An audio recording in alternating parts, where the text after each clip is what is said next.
is to Ambassador Miszewska.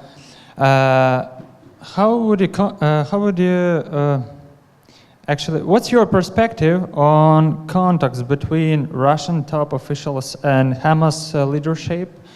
And actually, what's your opinion on contacts between Russian top officials and Hamas leadership? And do you think the Russia could ever manage to avoid any recruitment of its citizens to the ISIS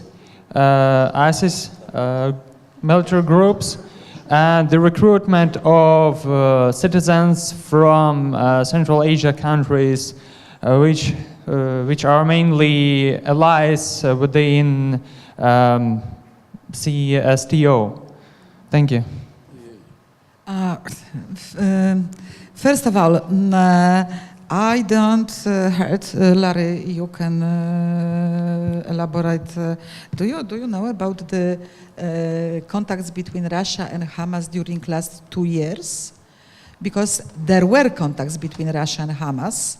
Hamas leaders were welcomed in Russia, but that was some years ago. I don't know, like 7 years ago. I don't know nothing about close contacts between Hamas and Russia. This is, but of course, as Piotr just said,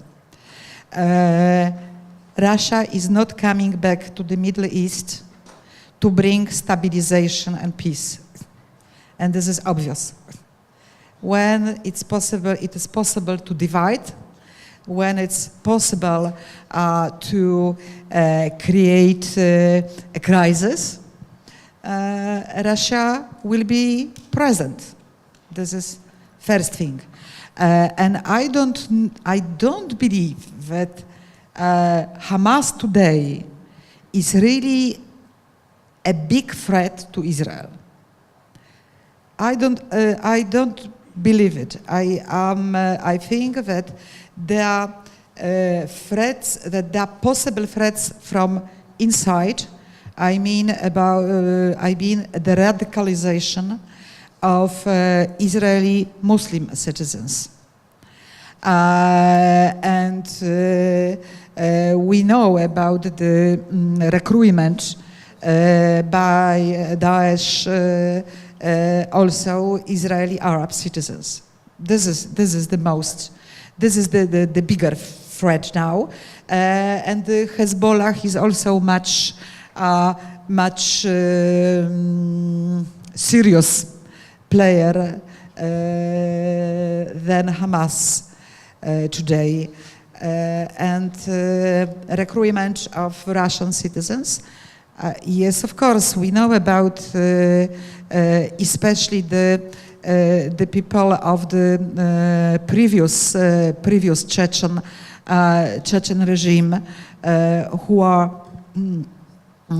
are active in Syria and Iraq. We know about the recruitment in Muslim republics, of course. Yes, of course, let's say the imams are very active in Dagestan, in Ossetia. Yes. Just one remark. Not basing my statement on any specific information, for Russia, relations with the Hamas are somehow problematic because, as you know, since the so-called Arab Spring, they have very negative attitude towards the Muslim Brotherhood. And Hamas is, well, formally they said that they dissociated themselves, but knowing the history of Hamas, knowing how it was created and how it gained momentum on the Palestinian side, it will be very difficult to dissociate themselves completely from the Muslim Brotherhood. So, on the one hand, Russia is having contacts with them. On the other hand, because of the Russian attitude towards the Muslim Brotherhood, those contacts, I would say, nowadays are quite problematic. Yeah, I would only add there are, of course, all kinds of contradictions in this matter. Sometimes these relationships are very, they're seemingly illogical. And again, take into consideration also whatever ties there are between Hamas and Iran as well. So it's a quite complicated picture. But I certainly agree with Agnieszka that the potential for some kind of a radicalization among Israeli citizens who are Arabs and are increasingly identifying themselves also as Palestinians is something that cannot be taken lightly, and is something that is a matter of tremendous concern to Israel. No more questions? Yes, Madam.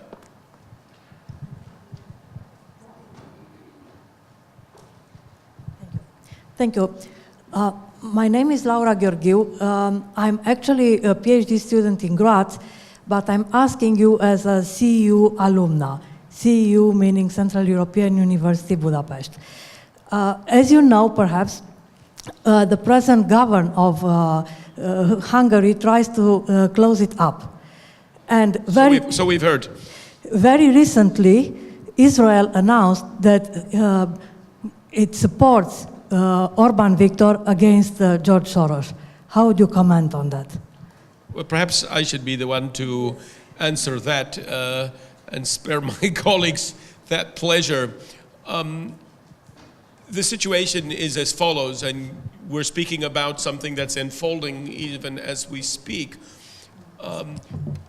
Israel expressed concern that the campaign being waged at the present by the Hungarian authorities targeting Soros was really going to incite anti-Semitism among the Hungarian public. And I don't think there's a great argument about that, because a lot of the posters that were put in various parts of Budapest, whether in streetcars or other public places, were defaced with anti-Jewish graffiti. And Soros is widely understood in Hungary to be a figure of Jewish origin. On the other hand, and so Israel did make a formal protest. But on the other hand, and again, we can take issue whether this was a wise policy or not, Israel also had no love for Soros and made clear that they also don't look with great favor on Soros, because he is a very consistent critic of Israeli policies. And so therefore, again, we could discuss whether Israel behaved as it should, what should have been the proper response.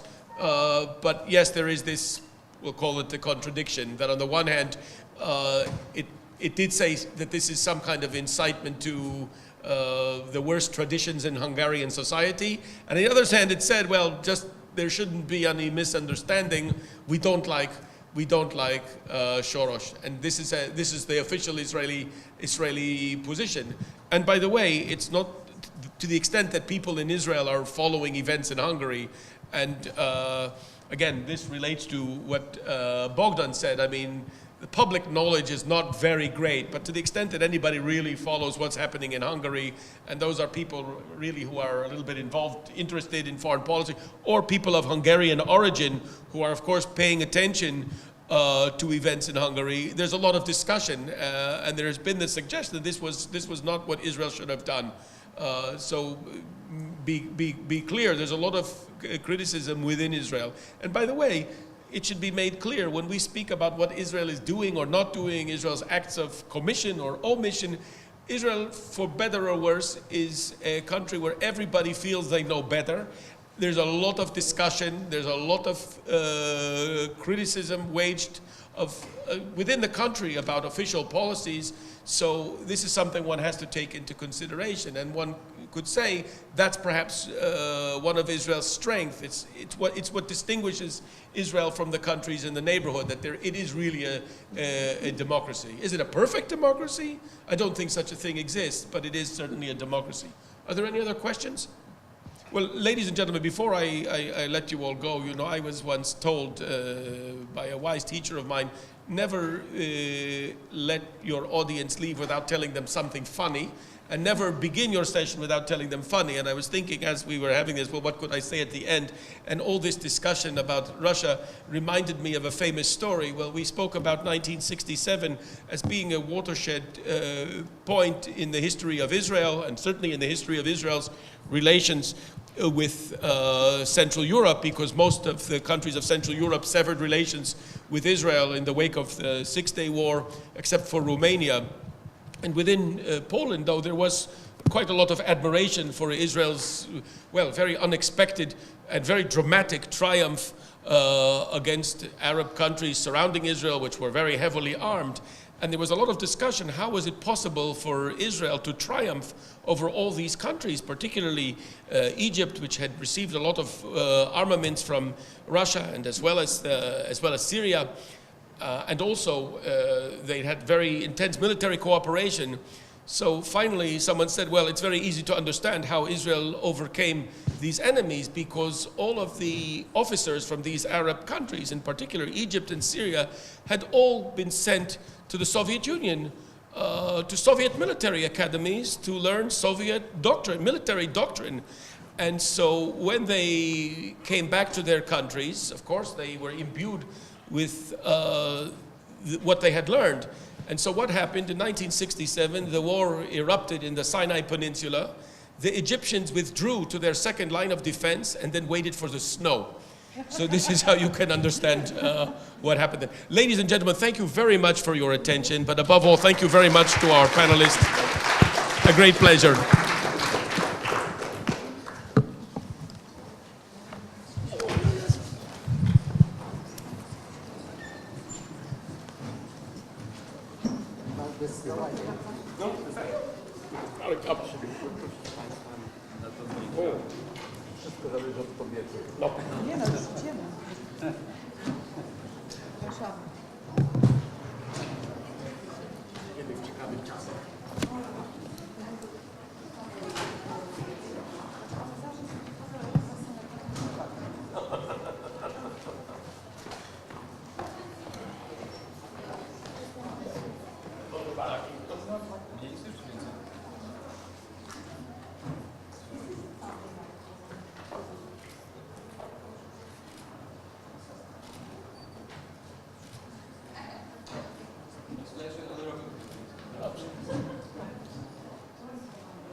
Dziękujemy bardzo.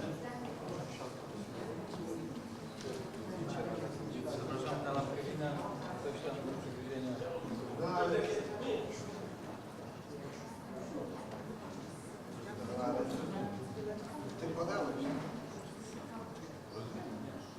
Zapraszam.